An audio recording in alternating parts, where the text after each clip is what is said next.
Bonsoir à tous. Merci pour votre présence dans cette salle et aussi sur Internet. Ce soir, à l'occasion de la sortie récente de notre dernier ouvrage sur les essais monétaires de Charles X, je vais vous présenter le parcours d'un homme particulièrement inventif qui a apporté des améliorations essentielles au monnayage français. Malheureusement, il n'a pas été reconnu à sa juste valeur et on peut même dire que l'administration des monnaies a été particulièrement ingrate à son égard. Cette personne, c'est Jacques Moreau, né en 1784 et mort en 1861. Alors, nous allons lui rendre hommage et suivre son parcours que nous avons reconstitué grâce aux archives. Alors, Jacques Moreau ne doit pas être confondu avec Théophile Moreau, que l'on retrouve dans les archives, qui lui fut nommé au poste de contrôleur au change de la monnaie de Paris en 1834, puis celui de contrôleur au monnayage de la monnaie de Paris en 1840, et enfin au poste de contrôleur en chef de la garantie en 1847. Le parcours monétaire de Jacques Moreau, lui, va commencer dès Napoléon Ier et se terminer sous Napoléon III.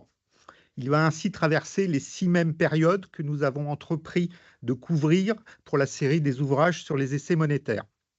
L'apogée de sa carrière se situant sous Charles X et Louis-Philippe. Aussi, à l'occasion de la sortie toute récente de notre volume sur Charles X et la préparation en cours de celui sur Louis-Philippe, il nous a paru opportun de vous faire un focus sur le parcours de Jacques Moreau. Alors, de la propre plume de Moreau, on peut lire: la fabrication du cuivre terminée, et pendant l'intervalle qui s'est écoulé entre la suspension de travaux et le concours qui fut établi par le premier consul dans le but de frapper des monnaies en virole, à cette époque, je me livrai à l'art mécanique, dans lequel je fis des progrès assez satisfaisants pour que M. Jean Jambre, à qui fut décerné le prix, ait décidé l'administration générale des monnaies à me faire obtenir de l'entrepreneur l'exécution des 18 petits balanciers qui existent en ce moment en France et en Italie. Alors, autrement dit, il a été employé par Madame Gâteau, qui, en compagnie de Saulnier, avait le contrat pour réaliser les balanciers inventés par Jean Jambre. Donc ça, c'est suite au concours de l'an 11 qui avait eu lieu, bien sûr, il y a eu 2 concours en l'an 11. Il y a eu un concours pour l'effigie de Bonaparte et un pour l'amélioration du monnayage.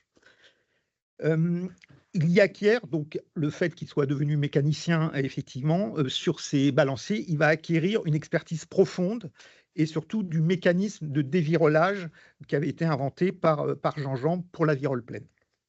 Donc, suite à cette expérience, il devient monnayeur à la Monnaie de Paris et on peut lire de sa plume: les connaissances acquises sur ces machines et mon aptitude dans le monnayage firent que l'administration me considéra comme un spécialiste. Il en est résulté que je fus souvent consulté par elle, chargé de faire des rapports sur les différentes monnaies dont j'ai été envoyé. Alors, il fut tellement compétent dans son métier de monnayeur qu'il devint le premier monnayeur de la Monnaie de Paris, soit le plus haut grade de cette corporation. Il y gagne d'ailleurs très bien sa vie avec des émoluments de 3 000 francs par an, ce qui est énorme pour l'époque. C'est plus qu'un contrôleur du monnayage. Donc c'est quand même plutôt un poste hyper important.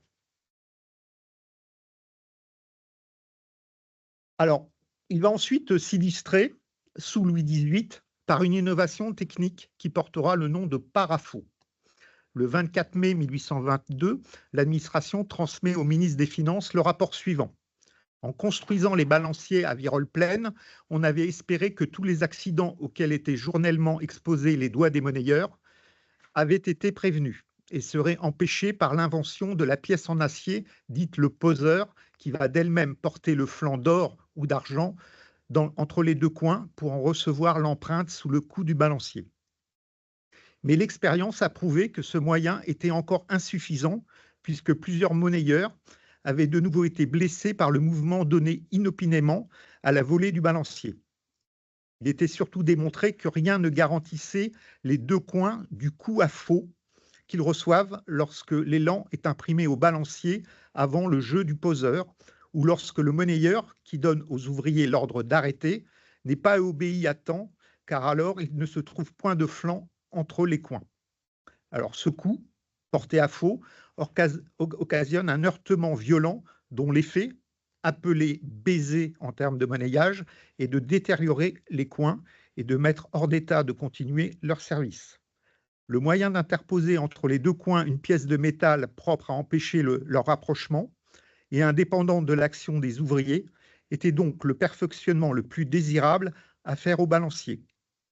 Car on a depuis longtemps calculé que la sixième partie des coins périssait au monnayage par l'effet du baiser, surtout dans les départements où les monnayeurs sont moins habiles qu'à Paris.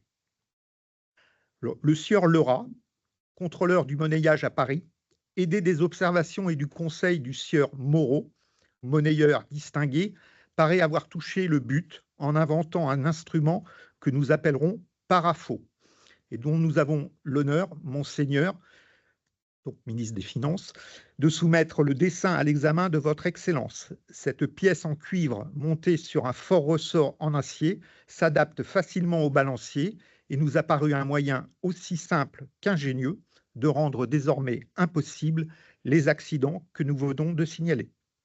Dans l'intérêt des monnayeurs et pour le salut des coins, nous avons l'honneur de vous proposer, Monseigneur, l'adoption de cet appareil pour tous les balanciers des monnaies. Alors, cette adoption sera faite et pour la plus grande satisfaction des divers ateliers et de l'administration des monnaies. Alors, d'autres documents d'archives montreront que le rôle de Moreau dans cette innovation est beaucoup plus celui de l'inventeur même du parafaux que celui de l'assistant du contrôleur Laurent.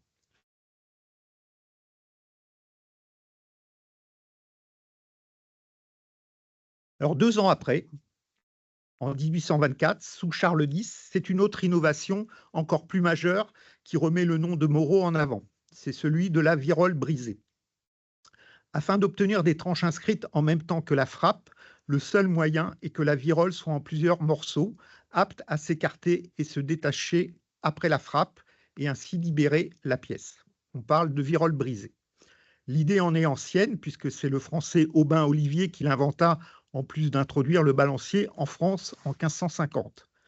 Elle ne fut essentiellement utilisée jusqu'à Charles X que pour la frappe de certaines médailles ou pieds forts. Moreau réussit en 1824 son adaptation au monnayage, où les cadences doivent être importantes. Mais son adoption par l'administration ne sera pas un chemin facile, loin de là, comme nous allons le voir.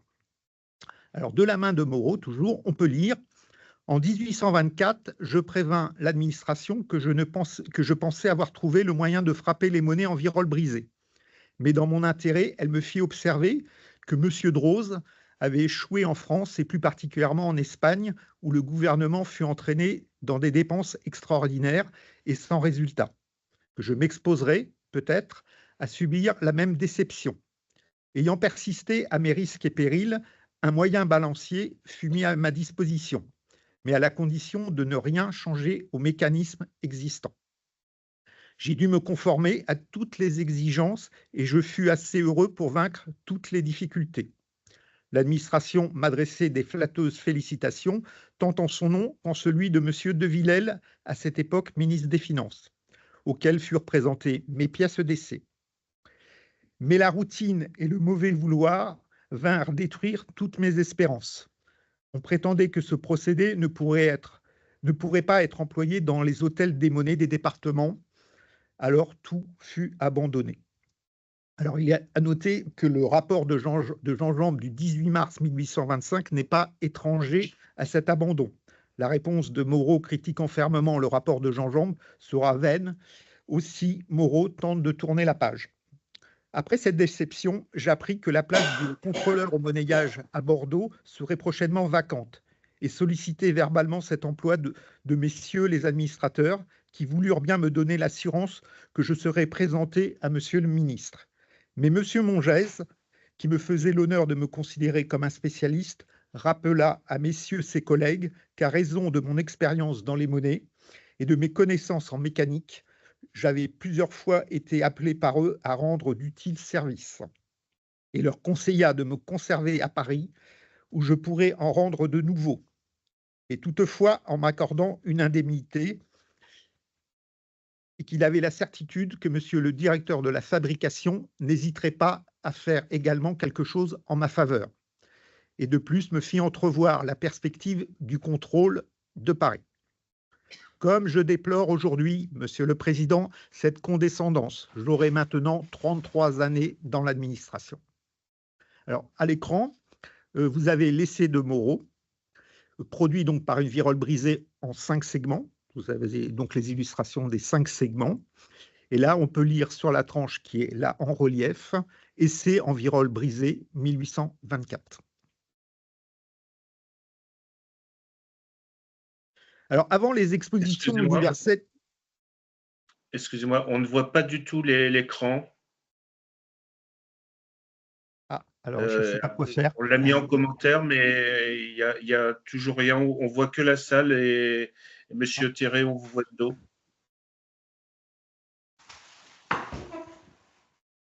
Vous partagez une fenêtre? Non, non, elle est déjà partagée, non?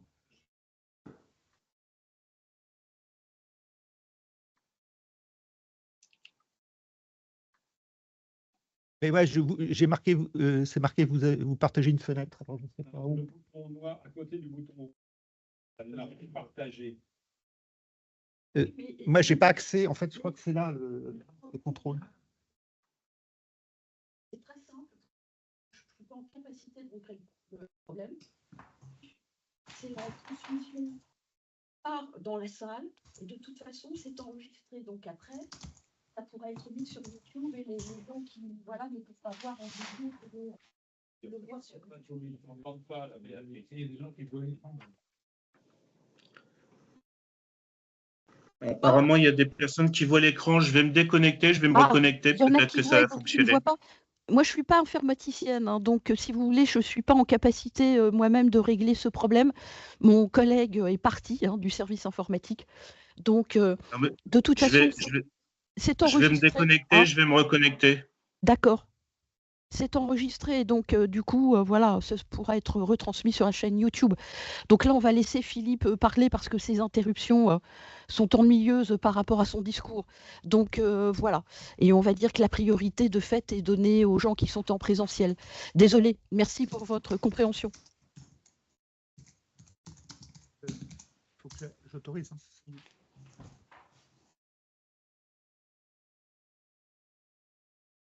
Eh bien, j'espère que vous voyez bien quand même à l'écran, malgré tout ça. Donc, oui, ce que je disais, c'est qu'avant les expositions universelles de la deuxième moitié du 19e siècle, il existait des expositions purement nationales. Tous les 4 ans, des produits de l'industrie française. Elles se déroulaient dans la cour carrée et dans les galeries du Louvre. Toujours de la plume de Moreau, on peut lire. En 1827 eut lieu l'exposition des produits de l'industrie française. Monsieur Bréant, qui était vérificateur des essais à la Monnaie de Paris, me conseilla de saisir cette circonstance pour arriver à faire apprécier mon procédé. La commission, informée que je faisais des démarches pour atteindre ce but, me fit connaître que je ne pouvais pas mettre mon projet à exécution sans avoir obtenu cette autorisation. Mais ne pouvant pas me refuser d'exposer ce qui était ma propriété, on ne me permit pas d'employer, pour cette circonstance, le balancier auquel était adapté mon système. Il me fallut faire exécuter un modèle en bois, copié sur un moyen balancier. Ce modèle, Monsieur le Président, doit être dans votre musée monétaire. C'est un modèle en bois dans lequel j'ai établi mon mécanisme d'une manière peu avantageuse, puisque je n'ai pu présenter à messieurs les membres du jury qu'un simulacre de frappage et pour produit des pièces d'essai frappées au monnayage. Néanmoins, M. Mollard, président de la commission des machines, membre de l'Institut, demanda pour mon système la médaille d'or. Mais dans le rapport du jury sur les produits de l'industrie française de 1827, il est dit, page 370, « Monsieur Moreau a exposé un modèle de machine monétaire à virole brisée. Le principe ingénieux d'après lequel cette machine est construite dénote dans l'auteur une connaissance approfondie de la fabrication des monnaies. Le mérite définitif n'en sera toutefois bien établi que lorsqu'elle aura été employée dans les hôtels des monnaies, et c'est au gouvernement seul qu'il appartient d'ordonner de semblables essais. Mention honorable. Accompagné du jury, M. de Villèle, qui était donc le ministre des Finances, visita l'exposition et M. Mollard lui fit remarquer ce modèle de machine monétaire. Je m'empressai d'offrir à M. le ministre une de mes pièces d'essai. Après l'avoir examinée, il me témoigna étonnamment de ne plus avoir entendu parler de ce système et me donna l'ordre de prier en son nom Monsieur le Président de la Commission des monnaies de faire exécuter des essais en grand et de lui adresser un rapport comparatif sur la marche et les avantages de l'un et l'autre système. Alors, vu l'ordre du ministre des Finances, l'administration se bouge enfin et organise un premier essai le 10 octobre 1827, avec sur la tranche les mots « Domine salvum fac regem » et une fleur de lys. Et l'ensemble de ces mots est espacé exactement comme sur les pièces circulantes de 5 francs. Cela a pour résultat à ce que les mots soient coupés par les brisures de la virole. L'influence de Jean-Jean pousse à ce que cet essai ne soit effectué qu'en tranchant creux. La coupure des mots de la tranche par les brisures, ainsi que l'hésitation entre tranchant relief et tranchant creux, poussent l'administration à de nouveaux essais. Ils seront réalisés le 22 novembre 1827. Cette fois-ci, les mots sont harmonieusement placés dans les différents segments de la virole, de la brisure de la virole, et l'on a 3 fleurs de lys. S'ensuit divers rapports sur les avantages et inconvénients d'une tranche en relief versus une tranche en creux.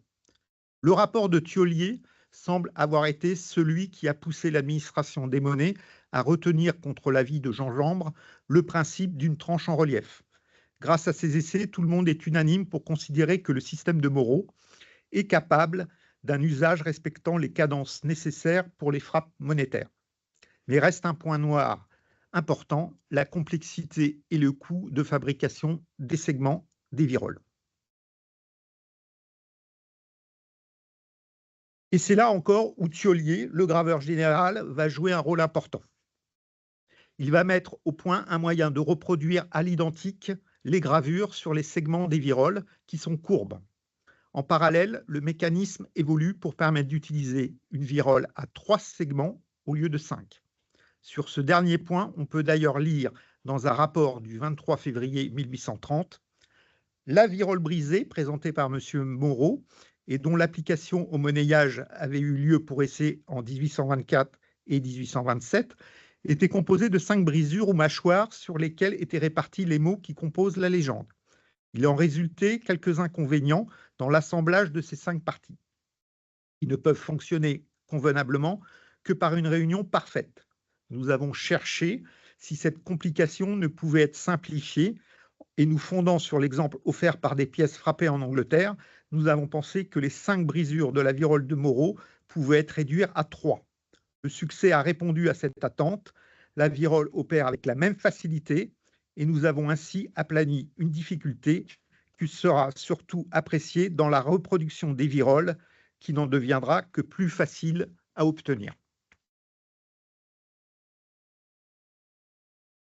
Alors, mais avant l'adoption définitive de cette virole brisée au monnayage, il est nécessaire de faire une expérimentation en grandeur nature, en grandeur réelle, notamment afin de constater la durée de vie d'une virole. Et afin de diminuer le coût de l'expérimentation, il est décidé de légaliser les essais qui seront ainsi frappés et de les mettre donc dans la circulation. Le ministre des Finances présentera au roi ce projet qui sera entériné par une ordonnance royale datée du 28 mars 1830. Donc je vous lis l'ordonnance. Charles, par la grâce de Dieu, roi de France et de Navarre, sur le rapport de notre ministre secrétaire d'État des Finances, nous avons ordonné et ordonnons ce qui suit. Il sera fait à l'Hôtel des Monnaies de Paris, sous la surveillance de la Commission des monnaies, des essais de monnayage par le procédé de la virole brisée et cannelée. Ces essais auront lieu pour la virole brisée sur la pièce d'or de 40 francs et sur celle de 5 francs en argent, lesquels porteront en lettres en relief sur la tranche la légende suivante, Domine salvum fac regem. Les pièces d'or de 20 francs et celles de 1 franc en argent seront coordonnées par une virole cannelée. Les espèces provenant de ces essais seront mises en circulation après avoir été préalablement jugées selon les règles établies par la Commission des monnaies. Alors, les essais sont encore en cours quand adviennent les événements de juillet 1830. Charles X abdique le 2 août 1830 et Louis-Philippe lui succède le 9 août. Alors, les tests en grand de la virole brisée se poursuivent sous Louis-Philippe, mais avec les coins de Charles X, en attendant le concours en attendant un concours et l'émission des nouveaux types à Louis-Philippe. Le succès de l'opération est tel qu'une délibération de la Commission des monnaies du 27 décembre 1830, approuvée par le ministre des Finances le 11 janvier 1831, va adopter définitivement ce mode de monnayage et préciser le déploiement progressif dans les ateliers de province. Je vous lis cette délibération. Le monnayage des pièces d'or de 100 francs, 40 francs, 20 francs et des pièces d'argent de 5 francs en virole brisée avec une légende en lettres saillantes sur la tranche sera successivement établi en 1831 dans tous les hôtels des monnaies. Les pièces d'or de 10 francs et celles d'argent de 2 francs, 1 franc, demi-franc et quart de franc seront monnayées en virole cannelée dans toutes les monnaies à compter du 1er janvier 1831. Le sieur Moreau sera chargé d'établir ce système de monnayage dans chacun des hôtels des monnaies. Il lui sera alloué à cet effet et pour le couvrir des dépenses qu'il a faites, 500 francs d'indemnité par chaque hôtel monétaire, indépendamment du remboursement de ses frais de route et de séjour qui seront réglés à raison de 10 francs par jour. Le prix des viroles brisées en lettres saillantes pour les pièces de 100 francs et de 5 francs seront payés par les directeurs de la fabrication. Les directeurs seront également tenus de payer les viroles cannelées des pièces de 10 francs, 1 franc, demi-franc et quart de franc. Les colliers, les porte-viroles et tous les accessoires qui devront être adaptés au balancier pour effectuer le monnayage en virole brisée, le tout au prix fixé par l'état C annexé à la présente délibération. Les poinçons originaux et matrices seront à la charge du budget et de la commission. Les soumissions faites par les sieurs Thiollier, graveur général et Saulnier, mécanicien de fournir les dites viroles, colliers, porte-viroles et autres ustensiles sont acceptées. Et vous avez à l'écran l'adoption définitive le jour même par Jacques Laffitte, le ministre des Finances. Donc, afin de dédommager Moreau de tous ses efforts et frais durant toutes ces années préparatoires, mais également d'assurer le succès de l'opération, la Commission propose de lui verser 500 francs pour chaque atelier qu'il sera en charge de visiter afin de mettre en production le nouveau procédé et faire appliquer les bonnes méthodes de travail. De ce fait, le déploiement sera progressif tout au cours de l'année 1831. Alors, Moreau entreprend alors un tour de France qui va durer près de 7 mois, qui démarre le 15 avril à Lille et qui s'achève à Strasbourg le 4 novembre. Alors, le 8 novembre 1831, la Commission des monnaies dresse au ministre des Finances le bilan du déploiement de la virole brisée. Monsieur le ministre, vous avez approuvé par votre décision du 11 janvier dernier la délibération de la Commission des monnaies du 27 décembre précédent, par laquelle elle proposait de charger le sieur Moreau, ancien monnayeur à Paris, et à qui l'on doit le perfectionnement du procédé de monnayage en virole brisée, d'établir successivement ce procédé dans les 13 monnaies de France. Cette opération se trouve aujourd'hui entièrement terminée et je viens de recevoir de Strasbourg le dernier des procès-verbaux qui ont été adressés à ce sujet dans chaque monnaie. Il résulte de ces procès-verbaux que le mode de fabriquer les espèces qui consiste à marquer la tranche du même coup de balancier servant à empreindre les deux surfaces de la pièce a obtenu partout le succès qu'on avait lieu d'en attendre. Le sieur Moreau a apporté dans la mission toute l'exactitude et le zèle qu'on pouvait désirer. Et les diverses instructions que j'avais transmises d'avance à chaque commissaire du roi ont contribué à lever toutes les difficultés et à prévenir tout retard. J'ai recommandé, pour diminuer la dépense relative à l'emploi des coins pour la refonte, qu'on utilisât ceux à virole pleine qui ne seraient pas encore hors de service. Cet emploi consommé et il l'est dans la plupart des monnaies, il ne sera plus frappé de pièces qu'en virole brisée et avec les coins qui ont remporté le prix au concours. Alors l'innovation de la virole brisée est une immense avancée et un bénéfice pour l'administration des monnaies. Mais les archives nous apprennent qu'il n'en est pas de même pour son inventeur. Pour accompagner l'adoption de son système dans tous les ateliers de France, Moreau a dû quitter son poste très rémunérateur de premier monnayeur de la Monnaie de Paris. On lui avait fait la promesse qu'on lui trouverait à la fin de sa mission un poste de contrôleur du monnayage. On lui demanda de profiter de son tour de France pour réaliser un audit des différents contrôleurs du monnayage et d'en faire rapport après chaque visite. Il refusa de le faire sur le sujet de la compétence des contrôleurs, mais il le fit sur les machines et améliora nettement le fonctionnement des divers ateliers de par ses conseils. Moreau écrit au sujet de son refus: « Il est évident que cette mission avait pour but de mettre Monsieur le comte de Sissi à même d'effectuer la promesse qu'il me fit de me donner un contrôle à mon retour à Paris. Mais elle produisit sur moi une impression pénible.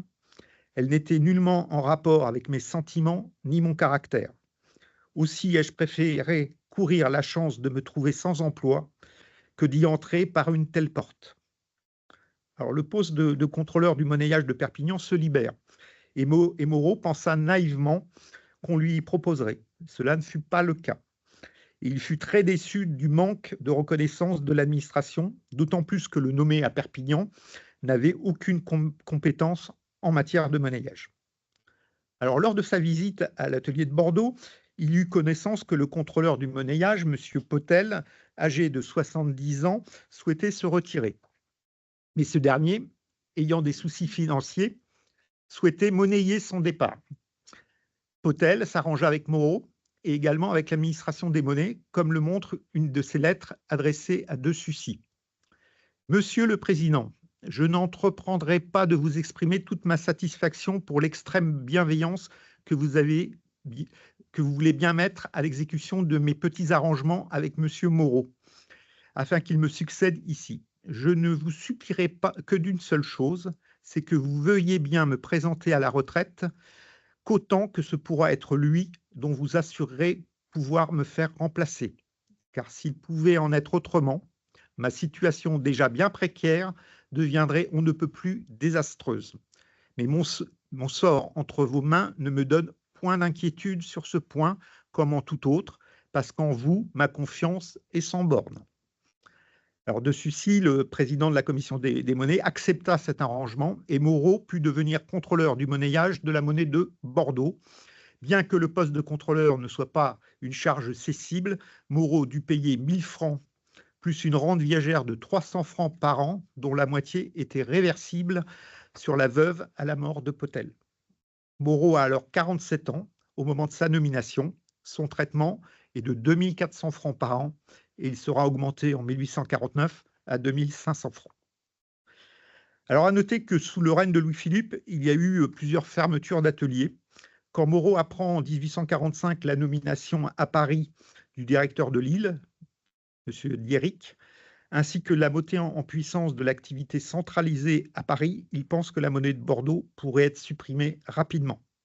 Il sollicite alors en vain auprès du président de la commission des monnaies la création pour lui d'un poste de deuxième contrôleur des monnaies à la Monnaie de Paris, et ce en reconnaissance de l'apport de son invention de la virole brisée. L'atelier de Bordeaux sera finalement le dernier à fermer, et ce beaucoup plus tard, en 1878. Moreau se maintient à son poste de contrôleur du monnayage de Bordeaux sous la Deuxième République et sous Napoléon III, jusqu'à ce que le commissaire de Bordeaux écrive au président de la commission le 15 octobre 1861. « J'ai le regret de vous informer que la situation de M. Moreau, loin de s'améliorer, s'aggrave de jour en jour, et l'état de démence où il est tombé depuis plusieurs jours présente de grands dangers malgré la surveillance sévère dont il est l'objet. Une nuit, il criait à tue-tête au voleur, à l'assassin.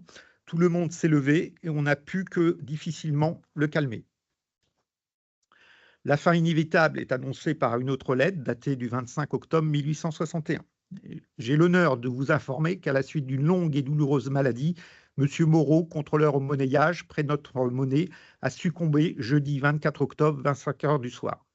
Malgré la preuve de bienveillance que vous avez daigné lui donner à la fin du mois de mai dernier, en lui accordant une gratification de 300 francs sur l'exercice 1860, j'ai la certitude qu'il laisse ses affaires très embarrassées et qu'il sera difficile de payer les frais d'inhumation et les dettes contractées pendant sa cruelle et longue maladie, car la ressource la plus grande repose sur les 24 jours d'appointement qui lui sont dus. Sur la demande des exécuteurs testamentaires et en l'absence de son fils, on a posé immédiatement les CD et d'après sa dernière volonté, on fera vendre son mobilier par le ministère d'un commissaire-priseur et les produits de cette vente seront répartis entre les différents créanciers, d'après la position privilégiée que la loi accorde à chacun d'eux. Voilà, cela termine cette présentation sur le parcours d'un homme dévoué et talentueux qui a tant apporté à notre monnayage, et ce, malgré l'ingratitude de l'administration des monnaies. Nos différents ouvrages de la série Le Franc, les essais, les archives lui rendent un hommage amplement mérité, et plus particulièrement ceux de Louis XVIII et Charles X publiés en 2024, et celui de Louis-Philippe à venir en 2025. Néanmoins, il me faut avouer une injustice supplémentaire à son égard.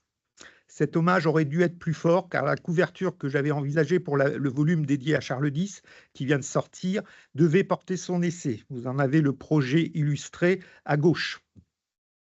Le comité directeur de l'ADAN a toutefois jugé que cette pièce n'était pas assez attractive et avait l'inconvénient de ne pas présenter le portrait du roi Charles X.